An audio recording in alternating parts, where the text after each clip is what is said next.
ရှင်သာတို့တည်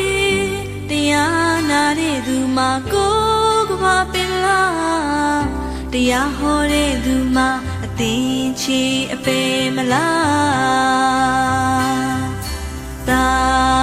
ဓုလို့တောင်းခြင်းခေါ်တကဘာပေမလားဘူးတော့